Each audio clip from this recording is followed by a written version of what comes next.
মান্যবরেশু, আমি আপনার সম্পূর্ণ অপরিচিতা। বিনা পরিচয়ে আপনাকে এই চিঠি লিখতে বসেছি। আমার ধৃষ্টতা মার্জনা করবেন। তবে আমার পক্ষ থেকেও একটি বলবার কথা আছে। আমি আপনার একটি পরিচিতা মেয়ের অনুরোধেই তার বক্তব্য আপনাকে লিখে জানাচ্ছি। প্রথমে তার জবানিতেই লিখতে শুরু করেছিলাম, কিন্তু সে এমন অগোছালো এলোমেলোভাবে বলতে আরম্ভ করল যে আমার পক্ষে তা গুছিয়ে লেখা অসাধ্য।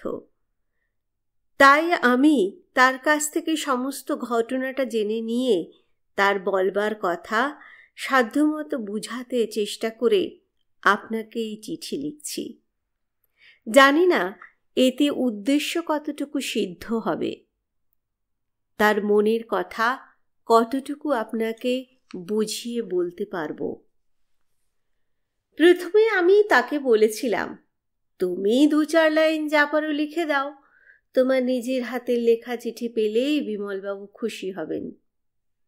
কিন্তু রেনু তাতে কিছুতেই রাজি হলো না। এও হতে পারে আপনার সঙ্গে ওর যা সম্পর্ক, তাতে ঘটনাটা সব খোলাখুলিভাবে লিখতেও লজ্জা করছে। আপনি বোধহয় রেনুকে এবার চিনতে পেরেছেন। আপনাদের গ্রামের সেই অনাথা মেয়েটি, বাগবাজারে চৌধুরীদের বাড়িতে 3 বছর আগে আপনি যাকে রেখে এসেছিলেন। চৌধুরীরা আপনার আত্মীয়। হিসাব করলে যত দূরেরই হোক, ওদের সঙ্গে রেনুর একটু সম্পর্ক বেরোয়। সেই কথা ভেবেই আপনি ওকে অন্য কোথাও না রেখে, কোনো আশ্রমে না পাঠিয়ে চৌধুরীদের ওখানে দিয়েছিলেন। এখন মনে হয় মেয়েটার অন্য কোনো ব্যবস্থা করলেই বোধ করি ভালো করতেন। তাহলে ও খানিকটা লেখাপড়া কি হাতের কাজ টাজ কিছু শিখতে পারত। চৌধুরীদের বাড়িতে তেমন কোনো সুযোগই ও পায়নি। প্রথমে অবশ্য বাড়ির বৌঝিদের অল্প স্বল্প ফুটফরমায়েশ খাটা, বাচ্চা ছেলেদের কোলে নেওয়া, খাওয়ানো, ঘুম পাড়ানো, এইসব ছোটোখাটো কাজের ভারী ওর ওপর ছিল। সবাই বলেছিলেন, বাড়ির মেয়েদের মতনই থাকো, তুমি তো আমাদের আত্মীয়, লজ্জা সংকোচের কি আছে। এমন অভ্যর্থনা পেয়ে রেনুর খুব আনন্দ হয়েছিল। বড় তেতলা বাড়ি, বাড়ি ভরা লোকজন। ওর মতো 16-17 বছরের মেয়েই আছে বাড়িতে গুটি চারে। কেউ স্কুলে পড়ে, কেউ কলেজে। সবাই ওকে ভাব জমাবার জন্য, দলে টানবার জন্য ব্যস্ত।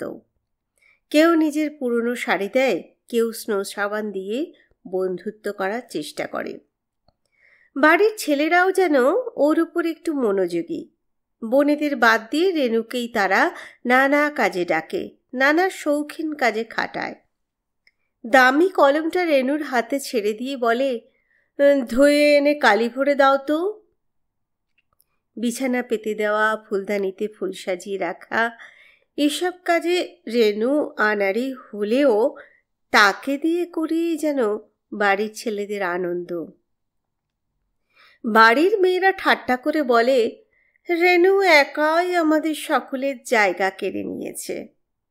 বউরাও পরিহাস করে, তোমাদের জায়গা ঠিকই আছে ঠাকুরজি, আমাদের নিয়েই ভাবনা।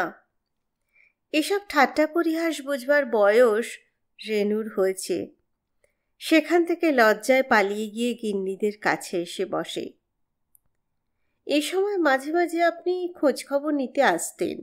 রেনুকে ডেকে জিজ্ঞাসা করতেন, কেমন আছো? রেনু হেসে বলতো, ভালোই। বাড়ির গিন্নিদের কাছে আপনি ওর প্রশংসাই তখন শুনতে পেতেন। এমন শান্ত, শিষ্ট, কর্মঠ মেয়ে আর হয় না। কিন্তু অবস্থাটা ক্রমে ক্রমে বদলাতে লাগলো। শোভাবাজারে চৌধুরীদের যে কাপড়ের দোকান আছে, তাতে লাভের অঙ্ক কমে গেল। অফিসের ছাঁটাইয়ের ফলে বাড়ির গুটি 2 ছেলে বেকার হলো। আর কলেজ থেকে নতুন যারা পাশ করে বেরোলো, তাদের চাকরি জুটবার কোনো লক্ষণ দেখা গেল না। কাপড়ের দোকানের আয় এমন নয় যাতে এত বড় পরিবারের খরচ বেশ ভালোভাবে চলতে পারে। আপনি তখন চাকরি বাকরি আর সভা সমিতি নিয়ে ব্যস্ত, আসবার অবসর বেশি পাননি। তবু 2-4 মাস অন্তর মাঝে মাঝে এসে যখন জিজ্ঞেস করতেন, কেমন আছো রেনু, তার কাছ থেকে ওই একই উত্তর পেতেন, ভালোই আছি বিমলদা। আপনি ব্যস্তভাবে চলে যেতেন, দ্বিতীয় প্রশ্ন করতেন না। যদি করতেন তাহলে হয়তো তখনই আপনি কিছু কিছু বুঝতে পারতেন। আমার মনে হয় জিজ্ঞাসা না করেই আপনি বুঝেছিলেন, কিন্তু কিছু করাটা আপনার পক্ষে সহজসাধ্য ছিল না। আপনি অবিবাহিত, মেসে থাকেন, নিজের নানা রকম ঝামেলা আছে, এসব জানতো বলেই রেনু আপনাকেও কিছু খুলে বলতো না। ভাবতো অনর্থক বিব্রত করে কি লাভ, আপনি ওর জন্যে যথেষ্ট করেছেন, আরও যদি কিছু করবার থাকে তা আপনি নিজেই করবেন। গত বছর বড় কর্তার সেজো আর ছোট কর্তার মেজো মেয়ে দীপ্তি তৃপ্তি দুজনের একসঙ্গে বিয়ে হয়ে গেল। সেই বিয়েতে আপনি নিমন্ত্রণ খেতে এসে বড়গিন্নির কাছে রেনুর নামে প্রথম নালিশ শুনে যান। রেনু আড়ালে দাঁড়িয়ে সব শুনেছিল। বড়গিন্নি আপনার কাছে বলেছিলেন, রেনু সেই আগের মতো শান্ত স্বভাব আর নেই, ভারী মুখ হয়েছে ওর, কথায় কথায় তর্ক করে, মুখে মুখে জবাব দেয়। আরও একটা গুণ বেড়েছে, রাস্তার ফেরিওয়ালা ডেকে হাসি গল্প করে। এ কথা শুনে আপনি যে ভ্রু কুঁচকেছিলেন তা রেনুর চোখ এড়ায়নি। আপনি বলেছিলেন, এসব তো ভালো নয় মাসিমা, আপনি ওকে শাসন করে দেবেন। আপনার এই কথায় রেনু বড় দুঃখ পেয়েছিল। ওর হাতে ছিল দইয়ের হাঁড়ি, ভেবেছিল সেটা রেখে এসে আপনাকে বুঝিয়ে বলবে। রেনু মাঝে মাঝে তর্ক করে, কথার পিঠে কথার জবাব দেয়, তা ঠিকই। তার একার ঘাড়ে সবাই সব কাজ চাপিয়ে দেন, আর পান থেকে একটু চুন খসলেই যদি তা নিয়ে বকাবকি করেন তাহলে একেবারে মুখ বুঝে ও কি করে থাকে। সেও রক্ত মাংসের মানুষ, কিন্তু কোনো খারাপ কথা সে কাউকে বলেনি। একদিন শুধু ছোট গিন্নিকে বলেছিল, এমন বিনে মাইনে ঝি আর পাবেন না। তিনিও জবাব দিতে ছাড়েননি, বলেছিলেন, যেখানে মাইনে পাস গেলেই পারিস, ভাত চড়ালে আবার কাকের অভাব, আজকালকার দিনে খেতে দিলে অমন কত গন্ডা পাওয়া যায়। সব কথাই আপনাকে বলবে ভেবেছিল, কিন্তু গিয়ে দেখে আপনি বিয়েবাড়ির পান মুখে দিয়ে চলে গেছেন। আপনি শুধু এক পক্ষের কথা শুনে গেলেন, আর এক পক্ষের কিছুই শুনলেন না। সেজন্য রেনুর মনে সেদিন ভারী দুঃখ, অভিমান, এমনকি একটু রাগও হয়েছিল আপনার ওপর। সুযোগ পেলে সেদিন অনেক কথাই রেনু আপনাকে বলতো। চৌধুরীদের কারবারের অবস্থা আগের চেয়ে ভালো হওয়া সত্ত্বেও বাড়ির কাজকর্মের জন্য ওরা যে আর নতুন লোকজন রাখেননি, জল তোলা, বাটনা বাটা, দুবেলা রান্না করা সবই রেনুকে করতে হচ্ছে, এ খবরটা আপনাকে সে জানাতো। আর ফেরিওয়ালাদের ডেকে গল্প করার কথা, তাও রেনুর মুখেই আপনি তখন শুনতে পেতেন, কারণ ব্যাপারটা তখনও খুব ঘোরালো হয়ে ওঠেনি। ওদের সেই রামকান্ত বোস স্ট্রিটের গলি দিয়ে কত ফেরিওয়ালাই তো যেত, কেউ জিনিস বেচতে চায়, কেউ কিনতে চায়, ছিটকাপড়, বাসন, শিশি বোতল, সোনপাপড়ি, চিনেবাদাম, ফুল, ধূপকাঠির ফেরিওয়ালারা সকলেই চৌধুরী বাড়ির কাজ দিয়ে যাতায়াত করত। দুপুরবেলায় কি বিকেলবেলায় এসে হাঁক দিত। বাড়ির বৌঝিরা দোরের কাছে এসে নেড়েচেড়ে দেখত, ওর দরদাম করত, কোনো দিন জিনিস রাখত, বেশিরভাগ দিনই ফেরত দিত। সেদিন বিকেলবেলা নতুন বউ নীলিমা দোতলা থেকে বলল, রেনু, আমি চুল বাঁধছি ভাই, ধূপকাঠিওয়ালা এসছে, 2 আনা ধূপকাঠি রাখতো ওর কাছ থেকে, ওর কাঠিগুলো না বেশ ভালো। বিকেলে জলখাবারের জন্য রেনু সবে ময়দা মাখতে বসেছিল। তাড়াতাড়ি হাত ধুয়ে সদরের কাছে দাঁড়ালো। 2 আনা ধূপকাঠি দিন তো। দাও। কথাটা ঠিক মুখে এলো না রেনুর। 22-23 বছরের যুবক, লম্বা চিপচিপে চেহারা, গায়ে একটা ছিটের হাফ শার্ট, পায়ে এক জোড়া স্যান্ডেলও আছে। একে চট করে তুমি বলা কি সহজ? হলো এবার ফেরিওয়ালা। 4 আনা দামের প্যাকেট যদি নেন সেগুলো আরো ভালো হবে। ফেরিওয়ালা একটু হেসে বলেছিল। রেনু বলেছিল, না না, আপনি 2 আনারটাই দিন। ফেরিওয়ালা আর কিছু না বলে 2 আনা ধূপকাঠি দিয়ে চলে গিয়েছিল। পরদিন দুপুরে একটু পরে ফেরিওয়ালা ফের এসে হাজির। ধূপকাঠি। রেনু দড়ির কাছে এগিয়ে এসে বলল, আজ আর দরকার নেই আমাদের, কাল যা দিয়ে গিয়েছিলেন তাই পড়ে আছে।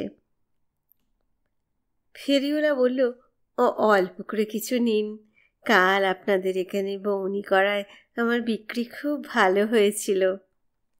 রেনু হেসে বলল, এ কথা বোধহয় সব বাড়িতেই একবার করে বলেন, তাই না? ফেরিওয়ালাও হাসল, না না, সত্যি বলছি, আপনার হাতে প্রথম বউনি হওয়ায় কাল আমার খুব ভালো হয়েছে। এমন শুভ লক্ষণ যে রেনুর মধ্যে আছে সে কথা এর আগে কেউ তাকে বলেনি। ভারী ভালো লাগলো ওর।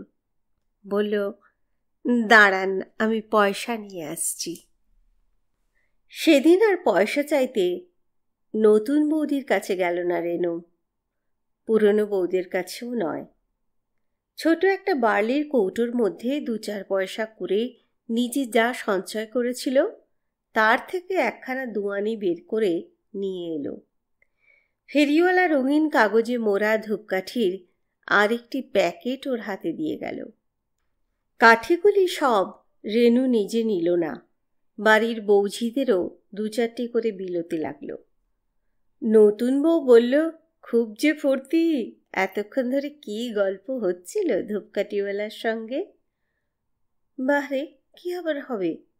নীলিমা হেসে বলল, আমি সব শুনেছি। বড়গিনি ধূপকাঠিগুলো দেখে রাগ করতে লাগলেন। এই তো কালও কতগুলো কাঠি কিনেছ নতুন বৌমা, আজ আবার কেন মিছিমিছি পয়সা নষ্ট করলে? নীলিমা জবাব দিল, আজ আর আমি কিনিনি মা, রেনু তার নিজের পয়সায় কিনেছে। বড়গিনি জবাব দিলেন, নিজের পয়সা পরের পয়সা বুঝি নে বাপু, পয়সা তো সব এক জায়গা থেকেই আসে। বাড়ি শুদ্ধ সকলেই যদি এমন বিলাসী হয়ে ওঠে তাহলেই হয়েছে। কিন্তু বড়গিন্নির রাগ আর বকুনিতে রেনুর সেদিন মন খারাপ হলো না। তার কথার কোনো জবাবও দিল না রেনু। সন্ধ্যাবেলায় বাড়ির কাজকর্ম সেরে গা ধুয়ে চুল বেঁধে 1খানা ধোয়া শাড়ি পরে নিজের ঘরে ধূপকাঠি জ্বালল। রান্নাঘর আর ভাড়ার ঘরের মাঝখানে ছোট্ট একটু খুপড়ির মতো জায়গা আছে, সেই ওর থাকবার ঘর। আগে অবশ্য দোতলার একটি ঘরে ছোট ছেলে মেয়েদের সঙ্গেও থাকত, কিন্তু বাড়ির 2টি ছেলের বিয়ে হওয়ায় ও বাড়িতে ঘরের খুব অনটন হয়েছে। রেনু নেমে এসছে এই নিচের ঘরে। সন্ধ্যাবেলায় সে ঘরে এই প্রথম ধূপকাঠি জ্বালল। খাওয়া দাওয়া চুকতে 11টা বাজল। সকলের ঘুমোতে 12টা, কিন্তু রেনুর চোখে ঘুম নেই। সে একটার পর একটা ধূপকাঠি জ্বেলেই চলেছে। তারপর রেনু প্রায় ধূপকাঠি রাখত। ধূপকাঠিওয়ালার সঙ্গে কিছু কিছু আলাপও চলত। এসব ধূপকাঠি কি নিজেরা তৈরি করা যায়, না বাজার থেকে কিনে আনতে হয়? টাকায় কত লাভ থাকে? ধূপকাঠিওয়ালা কখন বেরোয় কখন ফেরে? হলোই বা মা আর ছেলের সংসার, চলে কি করে? এই সব সাধারণ কৌতূহল, তুচ্ছ কথাবার্তা। বড়গিন্নি এইটুকুকেই অত বড় করে সেদিন আপনার কাছে লাগিয়েছিলেন। কিন্তু ব্যাপারটা গোপন রইল না। ধূপকাঠিওয়ালার সঙ্গে রেনুর এই ঘনিষ্ঠতা শুধু ওদের বাড়ির নয়, পাড়ার সকলেরই চোখে পড়ল। ধূপকাঠি এ পাড়ায় বিক্রি হোক আর না হোক, ছেলেটি রোজই আসে। রেনুও জানলার ধারে এসে দাঁড়ায়। রোজ দুজনের কথা হোক আর না হোক, যেন দেখা হলেই যথেষ্ট। সারা দিন নানা কাজকর্মের মধ্যে রেনু এই মুহূর্তটির জন্যে প্রতীক্ষা করে। রোজ সেই বিশেষ সময়টিতে জানলার কাছে আসে, 1 প্যাকেট করে ধূপকাঠি নেয়। কিন্তু ফেরিওয়ালা আর পয়সা নেয় না। রেনুরও পয়সা দেওয়ার তেমন গরজ নেই। জানলার একটা শিক আপনিই ভেঙে গিয়েছে, রেনু তাই বলে। কি সে নিজেই তুলে ফেলেছিল? চৌধুরীদের অভিযোগ তাই, জানি না।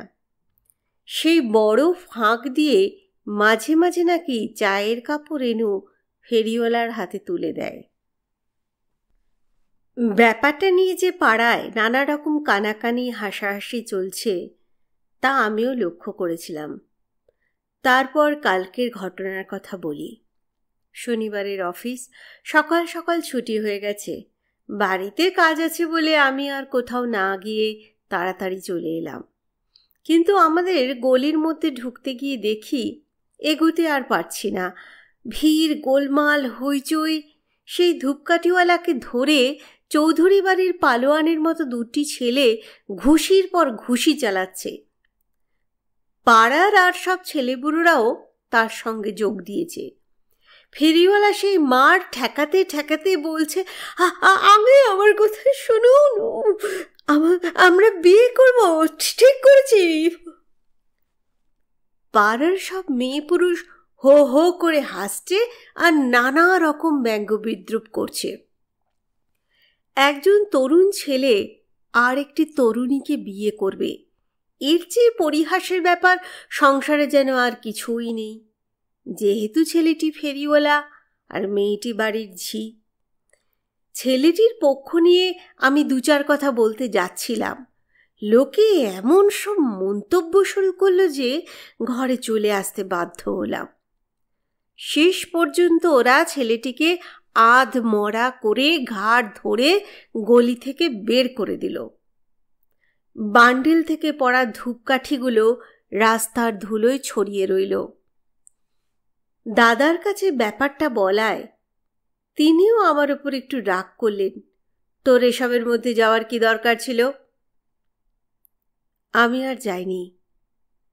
কিন্তু রেনুই ও বাড়ি থেকে কি করে যেন পালিয়ে আমার কাছে চলে এসেছে। সামনাসামনি বাড়ি, ওর সঙ্গে আমার সামান্য মুখ চেনা ছিল, কিন্তু এখন ও আমাকে এমন করে ধরেছে যেন আমি ওর চিরকালের চেনা। ওকে বলেছিলাম, তুমি যাও, কটা দিন চুপচাপ থাকো, তারপর যা হয় ব্যবস্থা করা যাবে। কিন্তু রেনু বলেছে, না দিদি, যারা ওকে অমন করে মেরেছে আমি তাদের বাড়িতে আর 1 মুহূর্তও থাকব না। দাদা শান্তশিষ্ট নির্বিরোধ মানুষ। তিনি বড় বিব্রত বোধ করছেন। চৌধুরীরা শাসাচ্ছে পুলিশ কেস করবে। তাতে অবশ্য সুবিধে করতে পারবে না, রেনুর বয়স 18 উতরে গেছে। কিন্তু আইন টাইন তো সবসময় বড় কথা নয়, বেশিরভাগ ক্ষেত্রে তা প্রবলের হাতের অস্ত্র। রেনুর অনুরোধে আপনাকে সব কথা খুলে জানালাম। ছেলেটির নাম ঠিকানাও ওর কাছ থেকে শুনে নিয়েছি।